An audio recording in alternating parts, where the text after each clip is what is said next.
की तपती धूप के नीचे वकील और कोर्ट और जो लिटिगेंट है, जो कंज्यूमर ऑफ जस्टिस है, जो जिसके लिए सारा कुछ सिस्टम बना है, वो उसके नीचे बैठा है। ऐसी भी आपने हकीकत खुद झांसी में भी देखी होगी, बाकी शहरों में भी, पूरे देश में मैंने देखा है। बहुत सारी ऐसी जगह थी जहां पर कोई बाथरूम तक की व्यवस्था हमारी बेटियों के लिए, हमारी बहनों के लिए, हमारे जुडिशियल ऑफिसर्स के लिए ऐसी कोई व्यवस्था ही नहीं थी। तो हमारे वकील साहिबान को बैठने के लिए कोई जगह नहीं थी, कोई शेड नहीं थे, कोर्ट रूम, बार रूम नहीं थे, कोई लाइब्रेरी की व्यवस्था नहीं थी जब ये शुरू में हुआ। लेकिन धीरे धीरे हमने प्रगति की, देश ने प्रगति की, और उसके साथ न्यायिक व्यवस्था का जो इंफ्रास्ट्रक्चर है उसमें भी प्रगति हुई। आज आप देखेंगे हरियाणा प्रांत के बारे में मैं ये बात खुशी से कह सकता हूं कि हरियाणा प्रांत एक ऐसा प्रदेश है जिसने देश में जुडिशियल इंफ्रास्ट्रक्चर में एक लीड नाम कमाया है। हमारे हर सब डिवीजन पर, हमारे हर सेशन डिवीजन में अच्छे नए नए जुडिशियल कोर्ट कॉम्प्लेक्स बने हैं, दूसरी फैसिलिटीज वहां पर बनी है। लेकिन जैसे मैंने कहा, जिस रफ्तार के साथ हमारे सिस्टम के ऊपर बर्डन बढ़ा है, उसी रफ्तार के हिसाब से कोरस्पोंडिंगली जो हमें इंफ्रास्ट्रक्चर हमारा बनना चाहिए था, उसमें शायद अभी भी कई जगह कमी पेशियां हैं। और इसलिए जैसे अब झांसी आज अगर मान लो डिस्ट्रिक्ट है, वो कल को सेशन डिवीजन बनेगा, तो ये स्वाभाविक बात है कि यहाँ पर एक बड़ा कोर्ट कॉम्प्लेक्स की और बड़े इंफ्रास्ट्रक्चर की जरूरत होगी। लेकिन जो मैं बात, ये सारी भूमिका मैंने जो आपको बताई, मैंने आपको 2-3 चीजों के निवेदन के लिए बताई। जो देश प्रगति पर है, आज आप देखेंगे कल के पेपर में भी आज आया है, शायद आज के ही न्यूज पेपर में आया है कि हमारी पर कैपिटा ग्रोथ का एक रेशियो बना हुआ है देश में, और हम उसमें प्रोग्रेस करते जा रहे हैं। देश की इकोनॉमिक कंडीशन से ऐसा लगता है, स्वाभाविक है कि देश इकोनॉमिकली हम प्रोग्रेस कर रहे हैं। जब कोई भी देश डेवलपमेंट करता है तो बाहर से उसमें निवेश आता है, बाहर का जिसको एफडीआई बोलते हैं, फॉरेन डायरेक्ट इन्वेस्टमेंट, उस कंट्री में आता है। और फॉरेन डायरेक्ट इन्वेस्टमेंट जब कंट्री में आता है तो वो 4-5 चीजें कोई भी आएगा। हमारे यहाँ लोकल भी अगर कोई आदमी, आप देखिएगा कि छोटी सी अगर कोई दुकान बनाना चाहेगा, कोई अगर शोरूम बनाना चाहेगा, कोई मॉल बनाना चाहेगा, तो पहले देखा गया यहाँ पर ग्राहक आते हैं कि नहीं है, ग्राहक के पास कैपेसिटी है कि नहीं है, लॉ ऑर्डर सिचुएशन कैसी है, मैं जो इन्वेस्टमेंट कर रहा हूँ वो सेफ है कि नहीं है, मैं जितनी इन्वेस्ट करूंगा मुझे उतना रिटर्न मिल जाएगा कि नहीं। तो अगर मान लीजिए बाहर से किसी दूसरे देश से अगर कोई इन्वेस्टर आएगा तो उसको तो ये सारी बातें बहुत सारी देखनी पड़ती हैं। तो क्या देखेगा? वो देखेगा कि इस देश में रूल ऑफ लॉ है कि नहीं है, इस देश के लोग कानून को मानते हैं कि नहीं, इस देश में डेमोक्रेसी है कि नहीं है। डेमोक्रेसी का मतलब क्या है कि मैं एक ऐसा सिस्टम इस कंट्री में है जहां पर मैं जाकर के अगर मैं कोई इन्वेस्टमेंट करता हूं और मेरे हक पर अगर कोई आंच डालता है तो मैं कोर्ट में, कचहरी में जाकर के बोल सकता हूं कि मैंने ये इन्वेस्ट किया है, ये प्रॉपर्टी मेरी है, इसको मेरा राइट है और मैं ही इसकी ओनरशिप क्लेम करने के लिए एंटाइटल हूं। तो democratic values, rule of law, adherence to governance और एक इंडिपेंडेंट जुडिशरी, उसमें सबसे पहले नाम आ जाता है कि उस देश में इंडिपेंडेंट जुडिशरी है कि नहीं है। अगर इंडिपेंडेंट जुडिशरी है, अगर रूल ऑफ लॉ है, अगर डेमोक्रेटिक वैल्यूज में लोगों की आस्था है, तो बाहर का लोग अट्रैक्ट होकर के इस देश में आकर के इन्वेस्टमेंट करेगा। अगर जब इन्वेस्टमेंट कोई करता है, जब व्यापार बढ़ता है, तो व्यापार के साथ झगड़े भी बढ़ते हैं, यह स्वाभाविक बात है। कॉन्ट्रैक्ट होगा, कॉन्ट्रैक्ट में कई बार 2 पार्टीज के बीच में डिस्प्यूट भी होगा। तो इस कंट्री में लिटिगेशन का सिनेरियो धीरे धीरे बदलता जा रहा है। और वो सिनेरियो क्या बदलता जा रहा है? पहले आपने देखा होगा कि हमारी कोर्ट कचहरी में ज्यादातर आमतौर पर क्या होता था कि छोटे-मोटे गांव में कोई झगड़ा हो गया, उसका बेल का मैटर आ गया, बेल के बाद कोई ट्रायल आ गई, ट्रायल में अगर समझौता हो गया तो ठीक है, नहीं तो ट्रायल चलेगी। गांव में पानी को लेकर के, खेत में पानी को लेकर के झगड़ा हो गया, किसी की गली में लेकर के दरवाजा खोलना है, खिड़की लगानी है, इस बात का झगड़ा हो गया।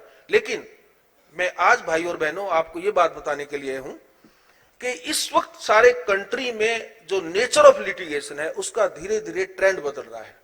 और वो ट्रेंड बदल रहा है कि कमर्शियल लिटिगेशन की तरफ इस वक्त झुकाव है। जो ही देश की इकोनॉमिक कंडीशंस इंप्रूव करती है, जो देश में लॉ एंड ऑर्डर बेटर होगा, जिस देश में जुडिशरी इंडिपेंडेंट होगी, जिस देश में एक बहुत अच्छी जागरूक बार होगी, तो उस देश में बाकी लोगों के, बाकी देश के, दूसरे देश विदेश से लोग आकर के इन्वेस्टमेंट करेंगे। इन्वेस्टमेंट करते हैं तो कमर्शियल लिटिगेशन उससे जनरेट होती है। तो जब कोई भी कमर्शियल, किसी नए किस्म की लिटिगेशन अगर आती है तो उसके लिए क्या करना पड़ता है आपको? एक तो मैंने कमर्शियल लिटिगेशन की बात की, दूसरा आप एक जो बहुत बड़ा खतरा इस वक्त ग्लोबल डेंजर जो बना हुआ है और वो इंडिया में बहुत ही बड़ा एक खतरा बना हुआ है, वो है क्राइम भी अब अलग। अब ये झगड़ा नहीं रहा कि गली में दो पड़ोसियों के बीच में कोई गाली गलौच हो गया, कोई लाठी चल गई या कोई इतनी बात हो गई या कोई आपस में मनमुटाव हो गया, कोई पानी के ऊपर झगड़ा हो गया। अब वो लिटिगेशन आप देखेंगे, वो क्राइम जो था उसकी भी एक ग्राफ और उसकी नेचर भी इस कंट्री में बदल गई है। क्या हो गया है? साइबर क्राइम आ गया बहुत ज्यादा। हम लोग जितना टेक्नोलॉजिकल एडवांसमेंट देश में हुआ उसकी वजह से साइबर क्राइम भी बहुत ज्यादा कंट्री में आ गया है। आपने पीछे कुछ पढ़ा होगा पेपर में, डिजिटल अरेस्ट के नाम से एक नया एक बहुत खतरनाक किस्म का एक क्राइम शुरू हुआ है, जिसको लेकर के मैंने खुद संज्ञान लिया है और उसमें हम कुछ कोशिश कर रहे हैं कि उसके थ्रू किसी तरह देश में उसका किसी तरह रोका जाए। लेकिन आप अंदाजा लगाइए, साइबर क्राइम से 55,000 करोड़ से ज्यादा इस देश के लोगों का, इनोसेंट लोगों का पैसा जो पढ़ने में मुझे आया है, उसका कोई ऑफिशियल डेटा तो मेरे पास नहीं है, लेकिन जो बताया जा रहा है कि हजारों करोड़ रुपया इनोसेंट लोगों का और पर्टिकुलरली डिजिटल अरेस्ट के नाम पर सीनियर सिटीजन से कई हजार करोड़ रुपया इस कंट्री से लूट करके, एक्सटॉर्शन करके उसको देश से बाहर कहीं ले जाया जाता है। इतना बड़ा क्राइम सिंडिकेट, इतना बड़ा इंटरनेशनल क्राइम रैकेट इसमें बना हुआ है। तो आपके सामने दो किस्म के चैलेंज, कमर्शियल साइड के लिटिगेशन में आपको कमर्शियल लिटिगेशन को कैसे आपको इस लेवल पे जो आपके सब डिवीजन और सेशन डिवीजन के लेवल पे, डिस्ट्रिक्ट लेवल पे जो लिटिगेशन हो, उसके लिए आपको रेडी रहना पड़ेगा मॉडर्न डे टेक्नोलॉजी के साथ। तो इसलिए आज आपको कन्वेंशनल मेथड ऑफ प्रैक्टिस के साथ साथ आपको मॉडर्न डे प्रैक्टिस में कन्वर्ट करना है। मैं चाहता हूं कि हमारी जो ऐसा ना लगे कि सिर्फ बड़े शहरों के वकील ही कमर्शियल लिटिगेशन को हैंडल कर पाएंगे। मैं इस बात के चैलेंज को आपको चाहता हूं कि आप उस चैलेंज को स्वीकार करें और आप भी मॉडर्न डे जो कमर्शियल लिटिगेशन जो कंट्री में बढ़ती जा रही है उसको टेक्नोलॉजी के एडवांसमेंट के लिए कैसे ई फाइलिंग होगा, कैसे ई नोटिस जारी होंगे, कैसे आप ई से रिटर्न ऑनलाइन आप रिटर्न स्टेटमेंट फाइल करेंगे, ऑनलाइन ही आर्गुमेंट कैसे करेंगे, ऑनलाइन आप सारा कुछ एविडेंस कैसे लीड करेंगे, डिजिटल एविडेंस कैसे लीड करेंगे, डिजिटल एविडेंस की एडमिसिबिलिटी क्या होगी, इनएडमिसिबिलिटी क्या होगी। मेरी जो अनुरोध और मैं जो एक हमेशा अपील करता हूं उस सब डिवीजन लेवल पे, डिस्ट्रिक्ट लेवल पे, सेमी अर्बन एरियाज में जो हमारे वकील साहिबान हैं, मैं चाहता हूं कि आप मॉडर्न डे इन चैलेंजेस को स्वीकार करें और मॉडर्न टेक्नोलॉजी के साथ ही जो कमर्शियल लिटिगेशन सिविल साइड में है या जो साइबर क्राइम जैसे खतरनाक जो क्राइम इस वक्त आ रहा है उनको डील विद करने के लिए आप में भी उतने ही एफिशिएंट शार्पनेस होनी चाहिए आपकी क्रिमिनल लॉ एक्सपर्ट्स के तौर पर कि आप ऐसे क्राइम को डील विद कर सकें। और उसके लिए बड़ा जरूरी है आप अपने आप को अपडेट करें। अपडेट करने के लिए मैंने अभी पीछे बार काउंसिल ऑफ इंडिया को भी अपील की है, आपसे भी मैं बार एसोसिएशंस के साथ भी अपील करूंगा कि आज की डेट में डिजिटल नॉलेज का होना, अपने आप को और टेक्नोलॉजिकली आपका एडवांस होना और टैक्स सेवी होना इतना इंपॉर्टेंट है कि आपको इस सारी बातों का नॉलेज होना चाहिए। उसके लिए आपकी बार एसोसिएशन, उसके लिए आपकी हाई कोर्ट, उसके लिए डिस्ट्रिक्ट जुडिशरी, उसके लिए कोई भी आपका अगर प्लेटफॉर्म है, चाहे वो बार काउंसिल है, आप ऐसे कोई ट्रेनिंग प्रोग्राम्स को ऑर्गेनाइज करें, ऐसे एक्सपर्ट्स को, मान लीजिए साइबर क्राइम का इशू है तो साइबर क्राइम के एक्सपर्ट्स को, कमर्शियल लॉ का इशू है तो कमर्शियल लॉ के जो एक्सपर्ट्स हैं, जो डोमेन एक्सपर्ट्स हम जिनको बोलते हैं, उनकी सहायता लेकर के हमारे लॉयर्स को, पर्टिकुलरली यंग जनरेशन के जो लॉयर्स हैं, उनसे मेरी अपील है कि आपको बिल्कुल इंटरनेशनली एक्विप होना पड़ेगा।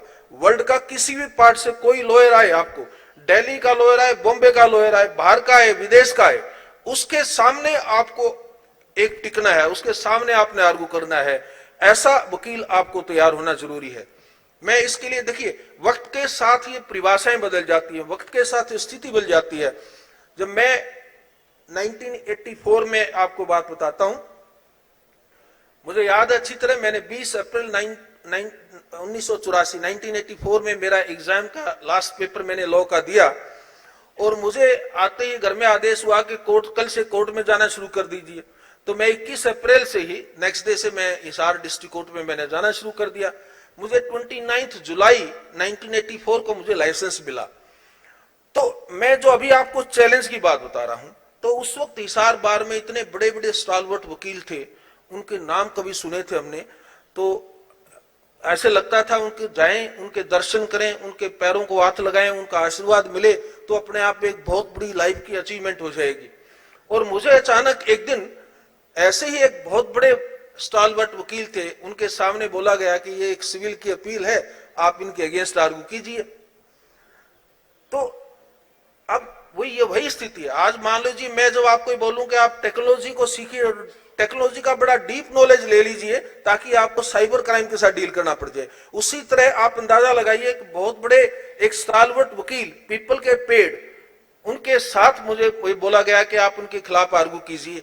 तो मेरी स्थिति भी आप समझ सकते हैं कितनी नाजुक थी। मुझे ये भी नहीं पता मैंने क्या आर्गू किया, मैं क्या बोल पाया क्या नहीं बोल पाया। बस कोर्ट से जैसे तैसे मैं निकला बाहर और मुझे लगा कि मैंने अपना केस खत्म कर लिया।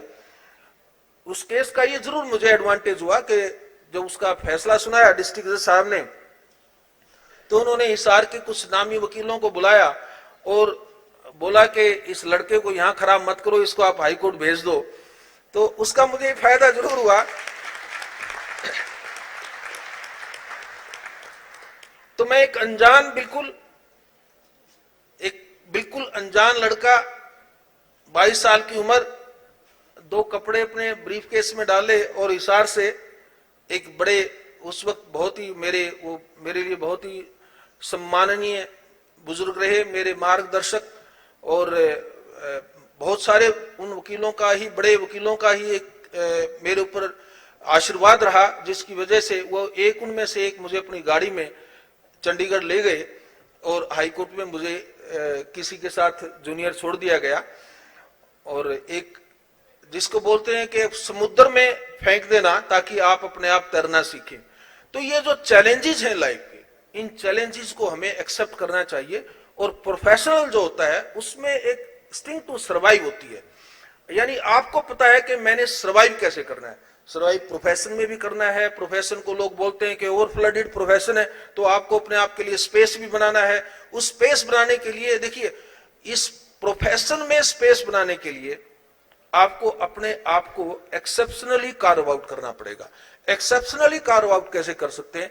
जब आपको लोग ये रिकॉग्नाइज करना शुरू कर दें कि इस किस्म का अगर कोई केस है तो एक वो एडवोकेट है जिसको नॉलेज है, जो एक्सपर्ट है, और हमें उसको उसमें कर लेना चाहिए। या एक वो लॉयर है ऑलराउंडर है, उसको ऑलराउंडर है, उससे आप बॉलिंग भी करवाइए, बैटिंग भी करवाइए, फील्डिंग भी करवाइए, वो कहीं पर भी मार नहीं खाएगा। आपको ऐसी एक भूमिका प्रोफेशन में निभानी है।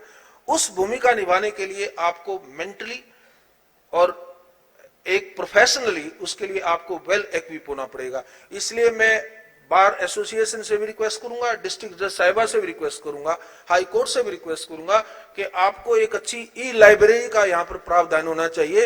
वर्ल्ड में बहुत अच्छे, वर्ल्ड में लॉ को लेकर के इतना कॉम्प्लिकेटेड, इतना complex, but most of the time with lot of clarity, इतना लॉ आया हुआ है, उसमें आपको लगेगा ग्लोबली कि आप हाँसी में किसी केस को डील विद कर रहे हैं तो आपको लगता है कि इंग्लैंड में, स्वीडन में, अमेरिका में, वहां पर भी ऐसा ही किसी किस्म का कोई अगर सूट है, उससे भी आप कोई आइडिया बोरो कर सकते हैं। यानी आज इतनी जो नेचर ऑफ लिटिगेशन है, धीरे धीरे वो इतनी ग्लोबलाइज्ड होती जा रही है कि आपको भी ऐसा महसूस करना पड़ेगा कि आप सिर्फ एक डिस्ट्रिक्ट कोर्ट के कन्फाइंड एडवोकेट नहीं है। आपको अपने आप को, अपनी इमेज को बिल्ड करके, प्रोफेशनली आपको आप वेल इक्विप करके आपको एक ग्लोबल लेवल का वकील बनना होगा। और तभी आप वर्ल्ड में डिस्ट्रिक्ट लेवल पर, हाई कोर्ट के लेवल पर, और मैं कहता हूं सुप्रीम कोर्ट के लेवल पर, आप कहीं पर भी जाएंगे आप कंपीट कर सकते हैं। 2 बातें इसमें ऐड करना चाहूंगा। मुझे मैसेज है कि टाइम है, मैं बस 2 मिनट में खत्म करूं। काफी लेट हो गई सर, है अंधेरे राउंड में काफी टाइम है सर। 2 इसमें थोड़ा सा मैं बात आपको बताना चाहूंगा। जो मैं ग्लोबल उसके एंगल से मैं जब बात कर रहा था, आप अपना कॉन्फिडेंस बिल्ड करने के लिए, और आप जब आपके पास, देखिए डिस्ट्रिक्ट कोर्ट पे, सब डिवीजन लेवल पे सबसे अच्छा एडवांटेज क्या होता है, केस की ड्राफ्टिंग आप करते हैं। जब केस की ड्राफ्टिंग जब आप करते हैं तो आपका 50% मैटर वो रेडी हो जाता है। आपने उसमें प्लेंट ड्राफ्ट किया या आपने उसमें रिटर्न स्टेटमेंट ड्राफ्ट किया, कोई पिटीशन ड्राफ्ट किया, उसकी काउंटर आपने एफिडेविट किया, आपने एग्जामिनेशन चीफ का एफिडेविट प्रिपेयर किया, या आपने क्रॉस एग्जामिनेशन के लिए क्वेश्चंस फॉर्मुलेट किए, आपका ब्रीफ कंप्लीट रेडी है। जिस ब्रीफ को आपके ऑफिस से ओरिजिनेट जो ब्रीफ हुआ है, उसमें आपसे बेटर प्रिपरेशन किसी की भी नहीं हो सकती। तो जब आपकी सारे फैक्ट्स के ऊपर मास्टरी है और आपके पास कोई अच्छी सी ई लाइब्रेरी का कनेक्शन हो जाता है, जिससे आप लीगली भी आप अपने आप को कंप्लीटली अपडेट कर लेते हैं, इसमें लीगल पोजीशन क्या है। तो थर्ड चीज क्या चाहिए, एक थर्ड इनिबिशन हमारे यहाँ एरियाज में क्या हो जाता है, लैंग्वेज का इनिबिशन हो जाता है। आपको लगता है कि मैं बड़ा फ्रीक्वेंटली इंग्लिश में आर्गू कर पाऊंगा क्या अगर मुझे हाई कोर्ट में या सुप्रीम कोर्ट में केस करना पड़े। आप प्लीज उसके लिए भी तैयार हो जाइएगा। वो लैंग्वेज पे भी, लैंग्वेज बैरियर भी आपके रास्ते में नहीं आना चाहिए, उसके लिए भी आपको इक्विप होना है, ताकि आप यहां बैठ करके सुप्रीम कोर्ट में भी केस आर्गू कर सकें, हाई कोर्ट में भी केस आर्गू कर सकें, किसी ग्लोबल मैप पे भी अगर जरूरत पड़े तो आप आर्गू कर सकें। क्यों, मैं चाहता हूं कि जो रूरल एरिया से ओरिजिनेटेड बार हैं वो धीरे धीरे एक ग्लोबलाइज्ड कंपटीशन में आए, और आप वर्ल्ड में जो प्रोफेशन की जो एक रिकॉग्निशन है, जो आज प्रोफेशन का एक रिकॉग्निशन वर्ल्ड वाइड जो मिल रहा है, उसकी भी आपको भी आपकी उसकी पार्टनरशिप हो, आप भी उसके हिस्सेदार हो, आप भी उस ग्लोबल स्टेटस का एंजॉयमेंट, प्रिविलेज और बेनिफिट आपको भी मिलना चाहिए। इसके लिए मुझे कॉन्फिडेंस है, आप अपने आप को इक्विप करेंगे टेक्नोलॉजी के साथ, ई लाइब्रेरी के साथ, हार्ड वर्क के साथ, लैंग्वेज बैरियर को तोड़ने के लिए। बड़ी खबर आपको बता रहे हैं, हांसी सेशन डिवीजन घोषित हो, सीजीआई ने ये बड़ा बयान दिया है। जमीन मिल जाएगी तो मैं हाईकोर्ट को मना लूंगा, ये भी उन्होंने साझा किया कि हांसी से मेरी यादें जुड़ी हुई हैं। हांसी में पहले फिल्म देखी, अपनी यादें उन्होंने मंच से साझा की हैं, और ये भी कहा है कि न्यायपालिका में अब लोगों का भरोसा बढ़ गया है, लोगों का न्यायपालिका में पूरा विश्वास है। हांसी को सेशन डिवीजन घोषित करने की बात भी उनकी तरफ से कही गई है। जब कोई भी देश विकास करता है तो बाहर से निवेश आता है, ये बात सीजीआई ने मंच से कही।